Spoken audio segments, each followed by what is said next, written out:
ओम! आप सभी को सादर प्रणाम। आइए अपनी कक्षा को प्रारंभ करते हैं। परमपिता परमात्मा की महती अनुकंपा से हम सभी को एक उत्तम ग्रंथ पढ़ने का सौभाग्य प्राप्त हो रहा है। भावना,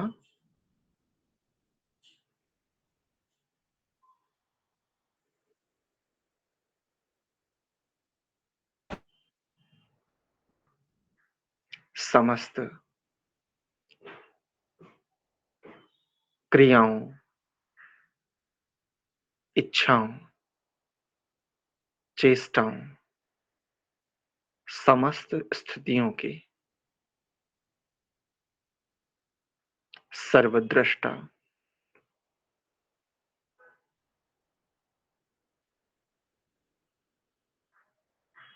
पथ प्रदर्शक, ज्ञान प्रदाता,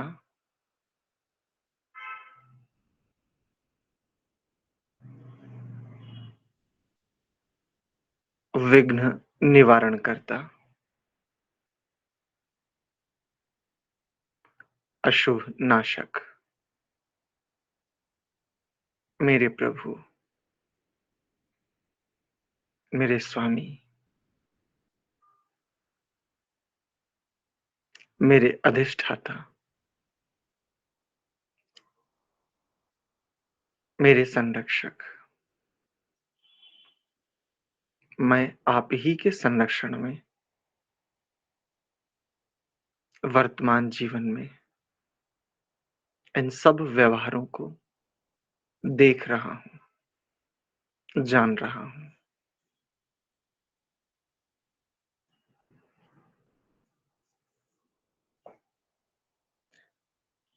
अनेकों विघ्न, विपत्तियाँ, प्रतिकूलताएँ,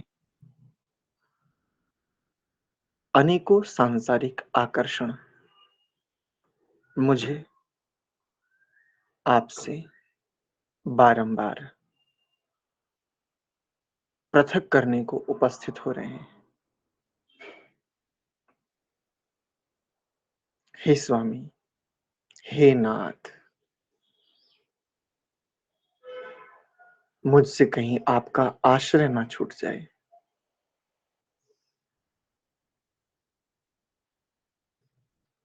यदि मुझसे छूट भी जाए, हे कृपा निधान,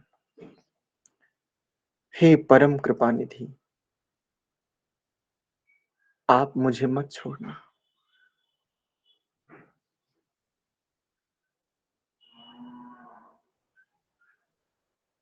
मंत्र पाठ।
ॐ सहनाववतु सहनौ भुनक्तु सह वीर्यं करवावहै तेजस्विनावधीतमस्तु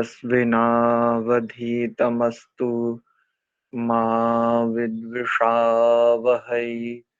ॐ शांति शांति शांति।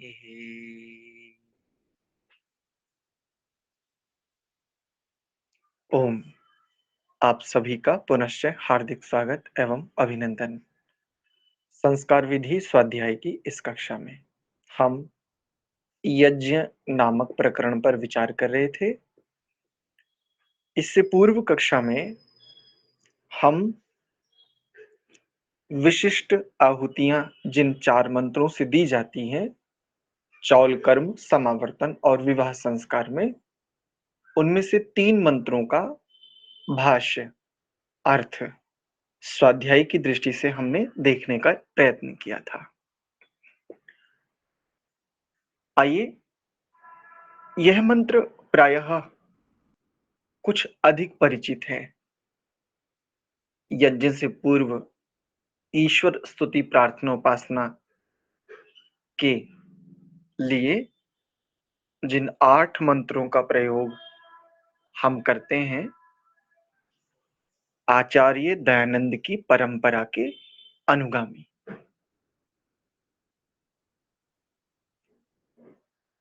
इस मंत्र को गंभीरता से हमने पिछले दिनों इसका स्वाध्याय किया था। यहाँ उपस्थित हुआ है संक्षेप में, अर्थ तो वहीं पर, जिनको देखना हो वहीं पर अर्थ। पिछली कक्षाओं में कक्षा संख्या वो देख करके एक बार डाल देंगे समूह में, वहां से आप देख लीजिएगा। कुछ बातें यहाँ विशेष रूप से इसमें 1-2 संदर्भ ऐसे हैं जिन पर बात करना आवश्यक है। जैसे वहां मंत्र ओम प्रजापति यहां से प्रारंभ होता है, यहां व्याहृति सहित यह मंत्र प्रारंभ हो रहा है। ध्यान रखिए, तनिक स्मरण करने का प्रयत्न कीजिए। कहीं ना कहीं आपको किसी ना किसी आचार्य ने मंत्र विनियोग के माध्यम से कुछ ऐसे मंत्र अवश्य दिए होंगे विशेष आहुति के रूप में। यदि आप किसी बड़े विद्वान आचार्य की सन्निधि में रहे हैं, या वो आपके यहाँ आपके कहें तो पारिवारिक पुरोहित के रूप में यदि हैं, जैसे कहते हैं कि हमारे गुरु परंपरा से गुरु हैं इत्यादि, वहां भी मंत्र विनियोग से पहले विशेष आहुतियों में इन महाव्याहृतियों सहित मंत्रों का विनियोग करके कुछ आचार्य देते हैं, आज भी देते हैं, आज भी ये परंपरा है। और देखो, यही बिल्कुल वैसा का वैसा ही विधान इन 4 मंत्रों में भी हमने देखा। अगर वेद में देखे तो भूर्भुवः स्वः, इसके साथ वेद में मंत्र नहीं है। वेद में मंत्र प्रारंभ होता है अग्ने पवस्व, वेद में मंत्र प्रारंभ होता है प्रजापते न त्वदेतान्यन्यो इत्यादि। किंतु यहां इन 4 मंत्रों का जो विनियोग किया गया है वो व्याहृति सहित किया गया है। एक बात। दूसरी बात जो यहां पर हम थोड़ी सी बात करेंगे, ऊपर के 3 मंत्रों में इदम अग्नये पवमानाय इदन्न मम, नीचे वाले मंत्र में इदम प्रजापतये इदन्न मम, ऐसा कहा। इस पूरे प्रकरण में देखें तो 3 मंत्र पवित्रता की प्रेरणा, अपवित्रता से पवित्रता की ओर जाने का नेतृत्व, अज्ञान से प्रकाश की ओर जाने का मार्ग प्रशस्त करते हैं। किंतु ये मंत्र इन तीनों मंत्रों के से कुछ पृथक है। इसमें ना तो इस मंत्र में कोई पवित्र जैसी बात है, पवित्र होने जैसा संदर्भ है, और ना ही अगर देखें तो ऊपर वाले तीनों मंत्रों के साथ सीधे सीधे इसका कोई विशेष संबंध हमें प्रायः दिखता है। क्यों जी? या किसी को इन 4 मंत्रों में कुछ संबंध दिखता है?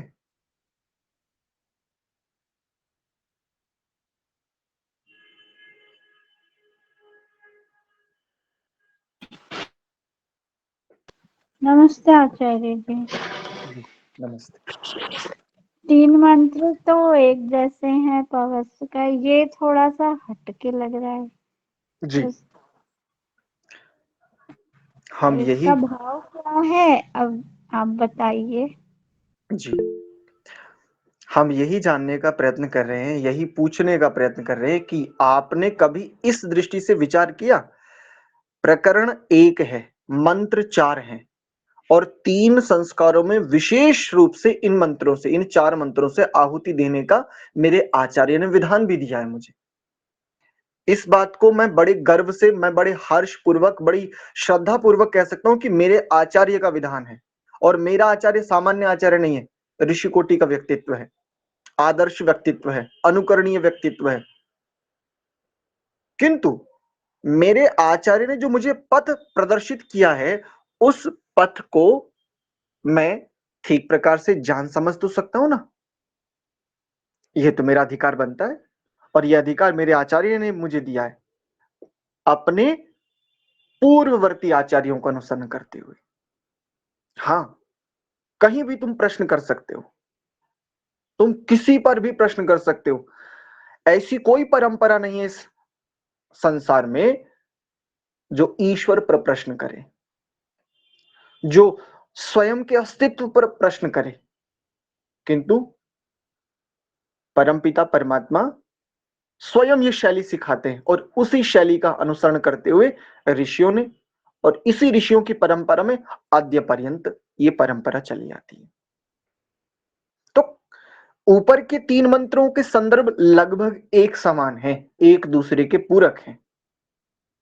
किंतु ये जो चौथा मंत्र है, प्रजापते न त्वदेतान्यन्यो, ये मंत्र और ऊपर के तीनों मंत्र, इन तीनों चारों मंत्रों का आपस में 3 वो और 1 ये, इनका संबंध आपस में सीधे सीधे हमें पकड़ में नहीं आता। और प्रथम दृष्टया हमें ये ही प्रतीत होता है कुछ अलग है, इसमें भी इदम अग्नये पवमानाय होना चाहिए था, तब हम इन्हें कह देते पवमान आहुति,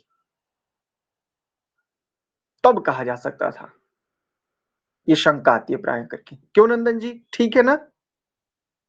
जी जी ठीक है, ठीक है। ऐसी ही तो एक शंका आती है ना प्रायः करके। भाई चारों मंत्रों में इदम अग्नये पवमानाय होना चाहिए, चारों मंत्रों का जो संबद्ध विषय है वो एक दूसरे का पूरक हो, एक दूसरे से संबद्ध होता हो, तो फिर इनको पवमानाहुति कहने में कोई आपत्ति नहीं है।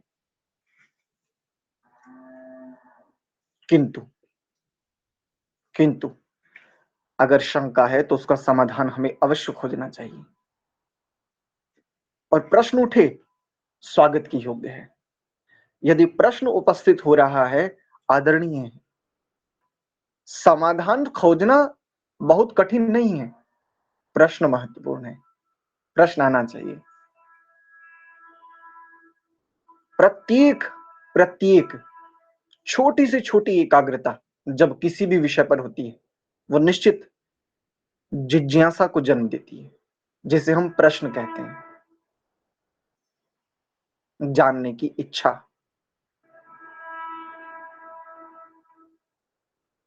अगर अपने आचार्य के वाक्यों को भी देखें, उनके शब्दों को भी देखें, तो वो कितना सा संकेत करते हैं इन मंत्रों के विषय में। देखो तनिक,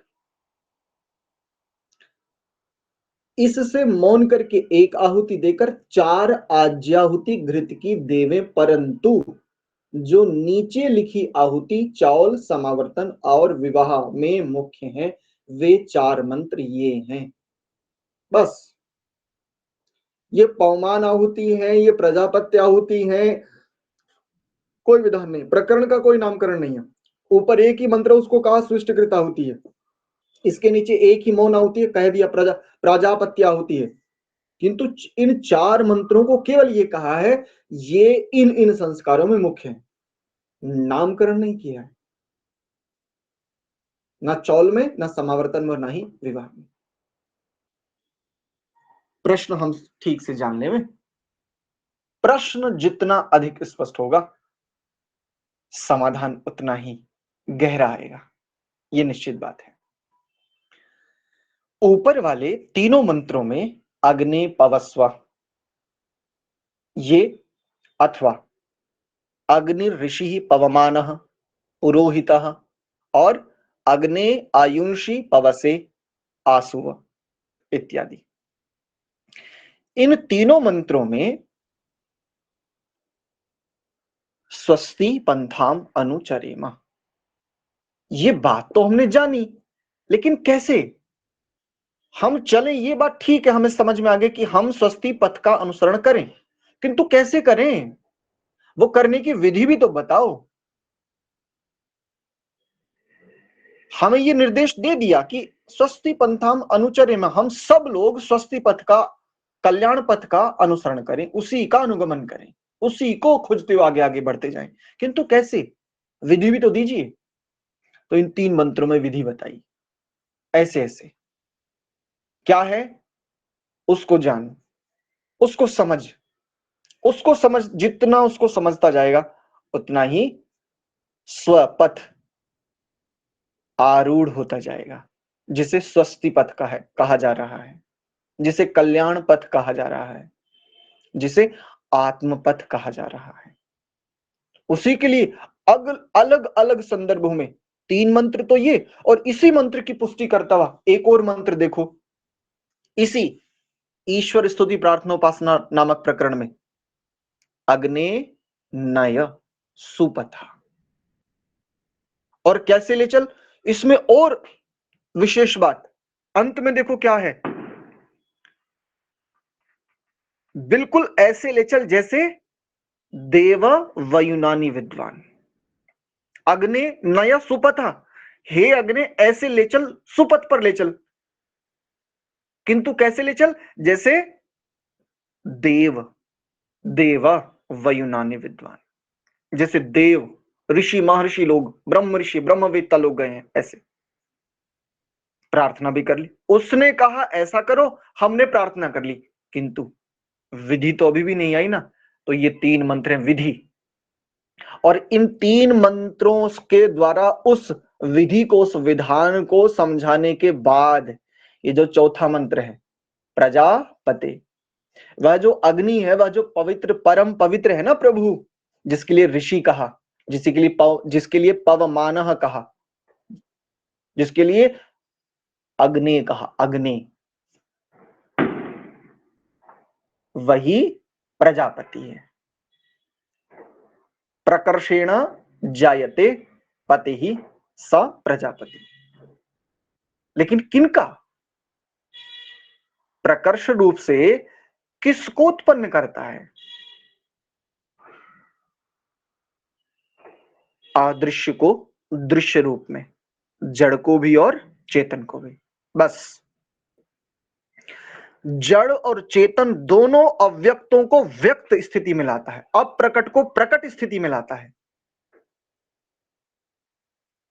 इसलिए उसे प्रजापति कहा, समस्त प्रजाओं का, क्योंकि प्रकर्ष रूप से उत्पन्न कर रहा है, रच रहा है। ध्यान रखिए, तो जिसके लिए ऊपर कहा कि आप अग्नि हो, आप पवमान हो, आप ऋषि हो, अब एक यहां समर्पण है, हे प्रजापति, सबके स्वामी हो, सबके स्वामी हो। और ऊपर वाले मंत्र में भी कहा था ना, जो रई है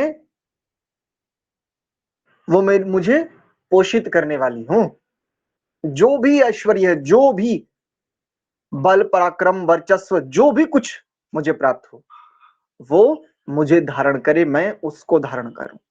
किस लिए? किस लिए? तो कहीं धारण करके मैं रावण ना हो जाऊं। दुर्योधन कम से कम इतनी बात तो कहता है, जानामि धर्मम न च मे प्रवृत्ति ही, जानाम्य धर्मम न च मे निवृत्ति ही। भगवान कृष्ण का संवाद होता है, कहते दुर्योधन स्पष्ट कहता है, जानता हूं, धर्म को भी भली भांति जानता हूं, लेकिन क्या करूं, रुचि नहीं उसमें। फिर बोले अधर्म को भी जानता हूं, और यह भी जानता हूं कि मैं अधर्म पर खड़ा हूं, किंतु इससे मेरी निवृत्ति नहीं है, इसलिए जैसी प्रवृत्ति है वैसा ही कर्म कर रहा हूं। तो ये सब रई ऐश्वर्य आदि पा करके, इन सब को धारण करके रावण न हो जाऊं।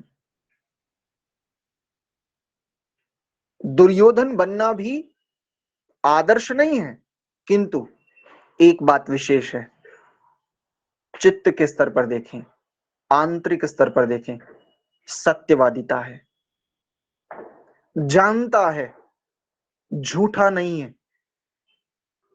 छली नहीं है, भीतर कुछ और बाहर कुछ और ये नहीं जीता है। जो भीतर है उसी को बाहर जी रहा है, निवृत्ति का मार्ग ही प्रशस्त कर रहा है। मान भी तो सकता था, कर्ण ने समझाया था तब भी मान सकता था, लेकिन मानता नहीं है। क्यों? आत्म विरुद्ध नहीं जाना चाहता, जिसको वो समझ रहा है उस समय। भाई इनसे छूटने के दो ही मार्ग हैं। ये जो वर्तमान में अधर्म में मेरी रुचि है, अधर्म की ओर मेरा जो झुकाव है, इससे छूटने के दो मार्ग हैं। या तो प्रवृत्त हुआ जाए तो मैं निवृत्त हो जाऊंगा, अथवा इन संस्कारों को भस्मीभूत कर लिया जाए, दग्ध बीज हो जाएं समाधि बल से। और वैसी मेरी अभी स्थिति है नहीं, विरक्ति मेरी है नहीं। संसार में इन ऐश्वर्यों में मैं अभी रुचि रखता हूं। इन्होंने मुझे धारण कर लिया है, मैंने इनको धारण कर लिया है, किंतु किस लिए धारण करना था? इन सब विधाओं को, इन सब विद्याओं को, इन सब मस्त ऐश्वर्यों को, साधनों को, उपसाधनों को, पद प्रतिष्ठा, धन संपत्ति, पुत्र परिवार पत्नी, ये सब जो अर्जित करने थे वो किस लिए करने थे? आप देखो उसका उत्तर कितना बढ़िया देता है यही प्रकरण। प्रजापते न त्वत् एतानि अन्यः विश्वा जातानि। हे प्रजापते, बस इतनी सी बात पकड़ने की आवश्यकता थी, इतनी सी। और हमें भी आवश्यकता है यही बात पकड़ने की। जो भी कुछ साधन उपसाधन, ऐश्वर्य, अनुकूलता, प्रतिकूलता, जो भी कुछ उपलब्ध है ना ऐश्वर्य रूप में, जीवन संचालन के रूप में, जो भी कुछ मुझे उपलब्ध है, जिनसे मैं गति कर पा रहा हूं, जीवन को देख रहा हूं, जी रहा हूं, जैसे भी सही, उत्तम रीति से अथवा अनुत्तम रीति से, और मेरे पास ऐश्वर्य पहुंचे हैं, तो मैं कहीं रावण ना हो जाऊं, कहीं मैं दुर्योधन ना हो जाऊं। सत्यवादिता किस काम आई?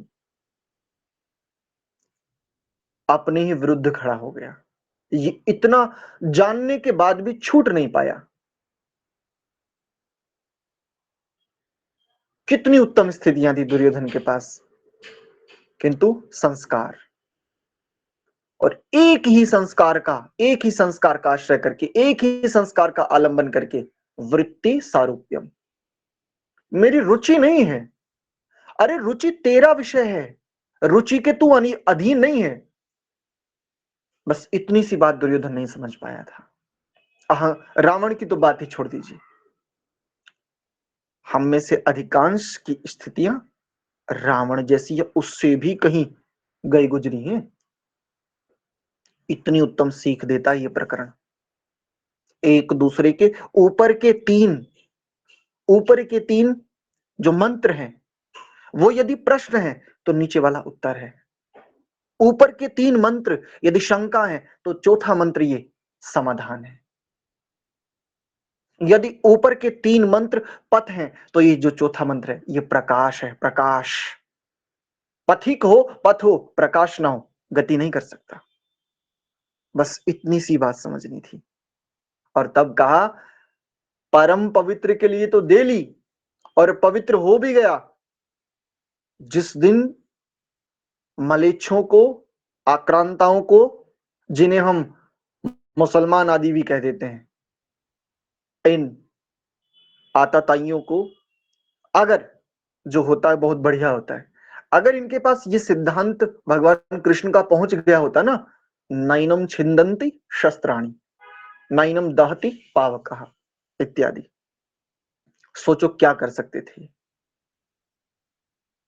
वो तो इनके पास, इनको सिद्धांत रूप में, जिसको ये सिद्धांत मान रहे हैं, यद्यपि सिद्धांत की कसौटी पे वो खरा नहीं उतरता, किंतु जिसको वो मान करके चल रहे हैं, एक दिन हिसाब होगा, कयामत के दिन। सोचो, सोचो, अगर यही सिद्धांत ज्यों का त्यों कुरान में भी होता, जैसा कि गीता में, वर्तमान में जितना रक्तपात, हाहाकार संसार में है ना, सोचो, कल्पना करो क्या स्थिति हो सकती थी। बस, हे प्रजापते, ये सब के स्वामी आप हो। क्यों? प्रकर्षेण जायते, प्रकर्षता से आप ही ने प्रकट किया है, मुझे भी आप ही ने प्रकट किया है। प्रकर्ष रूप से उत्पन्न, उत्पन्न।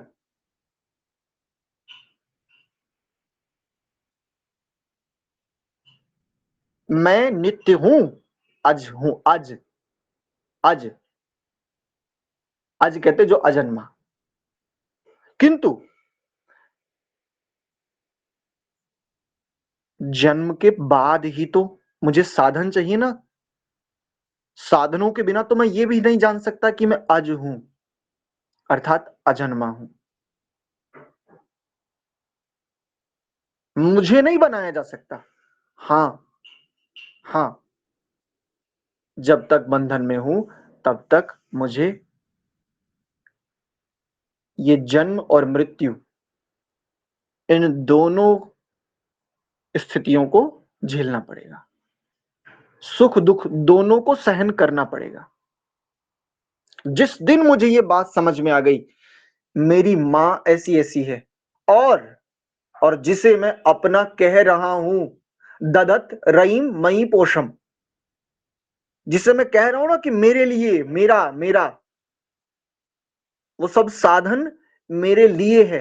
और मेरे लिए भी किस लिए? तो आज योग दर्शन की कक्षा में एक बढ़िया बात चल रही थी, जिसने मन को जीत लिया वही महावीर है। किंतु मन जीतना किस लिए? मन को जीतने का प्रयोजन क्या है? मन को जीतना ही क्या वास्तव में महावीरता है? मन को जीत करके प्रयोजन को सिद्ध करना है, अर्थात रिक्त हो जाना है। कैसे? कैसे? यत कामाः ते जुहुमः तत् नः।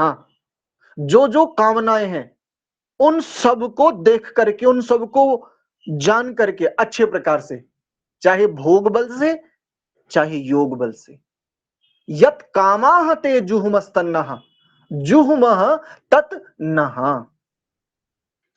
धन ऐश्वर्यों का स्वामित्व, अधिकार, अधिष्ठाता। कैसे?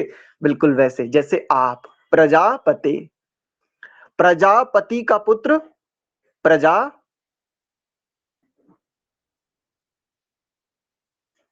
क्यों जी?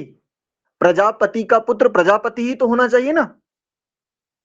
बस ऐसे ही प्रजापति की संतान प्रजापति ही होगी, अर्थात समस्त स्थितियों की अधिष्ठाता, शासक, नियंता, संचालक। बस, तो ये मंत्र भी, ये जो प्रजापति वाला मंत्र है, ये मंत्र भी इस प्रकरण में ऊपर वाले संदर्भों के विरुद्ध नहीं है। ऊपर वाले तीनों मंत्रों की बातों को पोषित ही कर रहा है, उनसे असंबद्ध नहीं है। ऊपर वाली स्थितियों को जान करके कहीं मैं साधनों का ही आश्रय करके केवल साधनों तक ही सीमित होकर के समाप्त ना हो जाऊं। जैसे हमारे सामने इतिहास उदाहरण के रूप में, प्रयोजन मुख्य है, साधन थोड़ा कम भी हो तो भी चलता है। आशा करता हूं कुछ आपको भी स्पष्टता आई होगी। किन्हीं का कोई प्रश्न तो नहीं है? आगे बढ़े। चलिए, इनसे घृत की 4 आहुति करके, इन मंत्रों से घी की ही 4 आहुतियां करनी है, ये भी ध्यान रखना। अब क्रिया पक्ष पर आ जाते हैं। अर्थ इसलिए जान रहे हैं, समझने का प्रयत्न कर रहे हैं, शंका प्रश्न आदि उठाते हुए। प्रथम बार जब जब कोई जिज्ञासु इस दृष्टि से देखता है, उसके भीतर यह प्रश्न आता ही है, 3 में पवमान क्यों और 1 में पवमान क्यों नहीं? आखिर कुछ तो स्पष्टता होनी चाहिए। अस्तु, तो इन चारों, अब क्रिया पक्ष को देख रहे हैं तो इनसे घृत की 4 आहुति करके अष्टाज्याहुति के निम्नलिखित मंत्रों से सर्वत्र मंगल कार्यों में 8 आहुति देवें। अगर किसी का मंगल भारी हो तो इन 8 मंत्रों से आहुति दिलवाइए। मंगल का भार कम हो जाएगा। हैं? कोई मांगलिक हो, अगर किसी मांगलिक युवक युवती का विवाह ना हो रहा हो तो उनसे कहना, भैया हमारे पास है मांगलिक दोष का उत्तम निवारण है, बहुत उत्तम निवारण है। अगर किसी को मांगलिक दोष सताए तो कहना, हमारे पास बहुत उत्तम निवारण है, आ जाओ। देखिए इस मंत्र को देखते हैं। ओम त्वन्नो, त्वम नहीं करेंगे, मां नहीं, मां नहीं, ना, त्वन्नो, जैसे शन्नो, ऐसे ही यहां पर उच्चारण की दृष्टि से, केवल अभी मैं उच्चारण की दृष्टि से कह रहा हूं।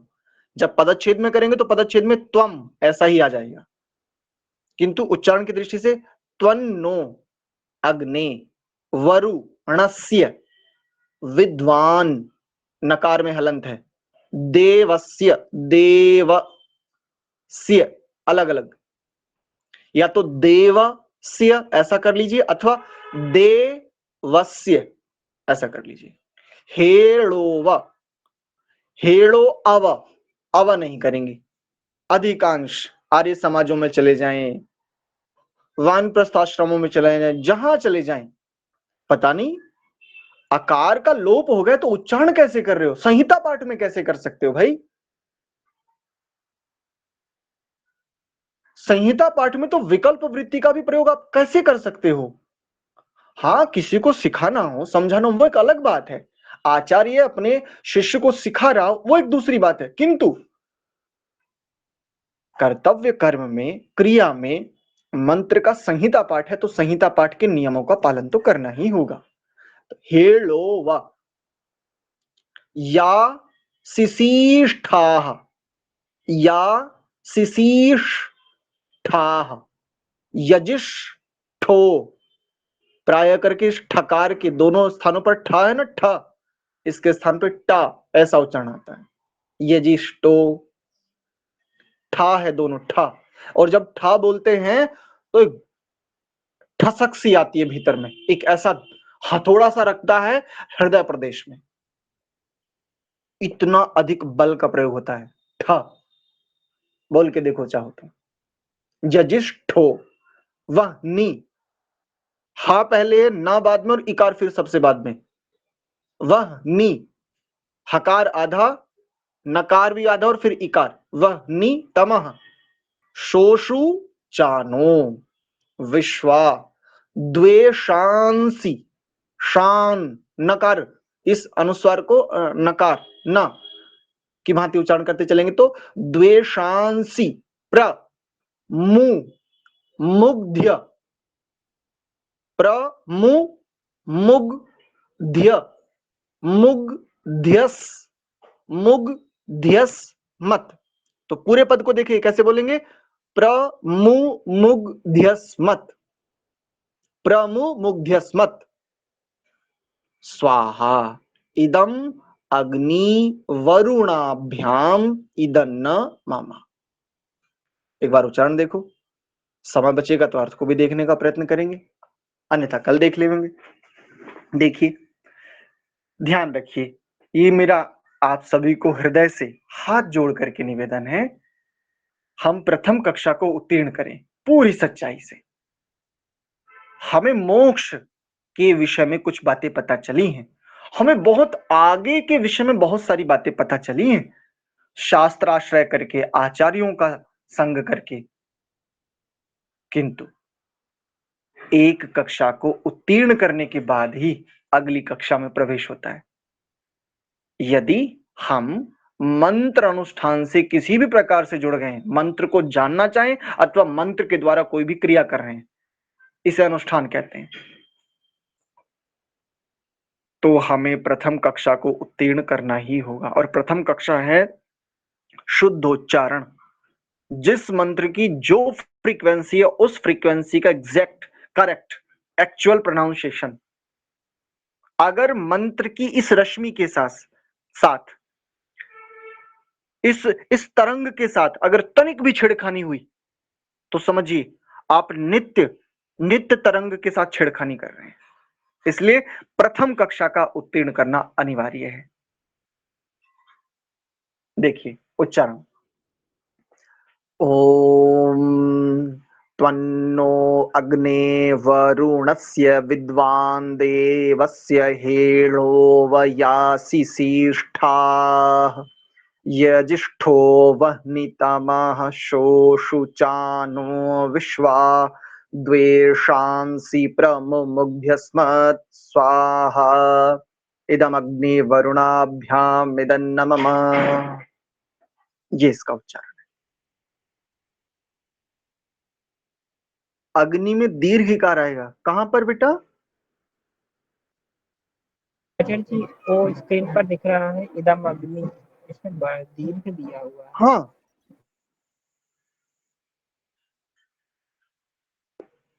अच्छा, इदम अग्नि वरुणाभ्याम इसको कह रहे हो? जी अच्छा, यहाँ पर प्रश्न है गौरव का, बढ़िया प्रश्न है कि क्या यहाँ पर दीर्घ इकार आना चाहिए? इदम अग्नि, अगर इस दृष्टि से देखें तो बड़ा गंभीर प्रश्न किया। बिल्कुल ठीक है, पदच्छेद में देखते हैं, एक बार भाष्य की ओर चलते हैं, वहां जानने का प्रयत्न करते हैं। आपके प्रश्न के अनुसार, आपकी जिज्ञासा के अनुसार यहाँ पर ह्रस्व इकार होना चाहिए, दीर्घ नहीं होना चाहिए। बड़ा सुंदर ध्यान गया गौरव का, धन्यवाद आपके लिए भी। तो देखते हैं भाष्य में तनिक, है ना, पदच्छेद कर लेते हैं, वहां हमको समझ में आएगा अच्छी प्रकार कि प्रथम दृष्टया देखने पर ह्रस्व ही होना चाहिए, किंतु जानते हैं, प्रयत्न करते हैं। देखिए पदच्छेद पहले देखें, त्वम नः अग्ने वरुणस्य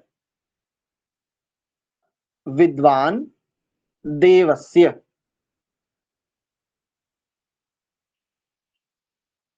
हेळः हेळः। पदच्छेद में आ जाएगा हेलः, ऐसा अव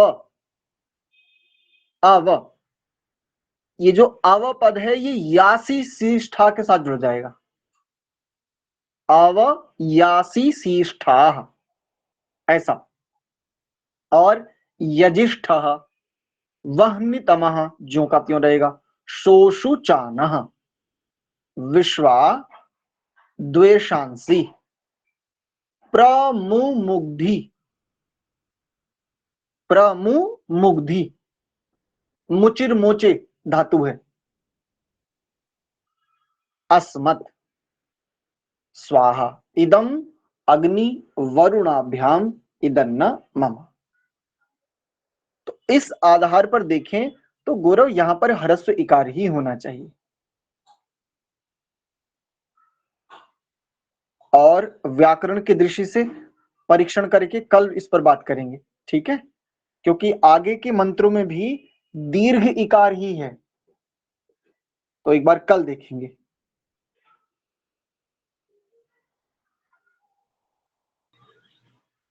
चलिए आज की कक्षा को इतना ही रखते हैं, कुछ समस्या आ रही है अभी, ठीक है। इस मंत्र के भाष्य को हम कल की कक्षा में देखेंगे। बार बार कनेक्ट हो रहा है, बार बार डिस्कनेक्ट हो रहा है, ठीक है, कोई बात नहीं, थोड़ी सी टेक्निकल समस्या आ रही है। चलिए एक बार प्रणव का उच्चारण करते हुए आज की कक्षा को विराम देते हैं।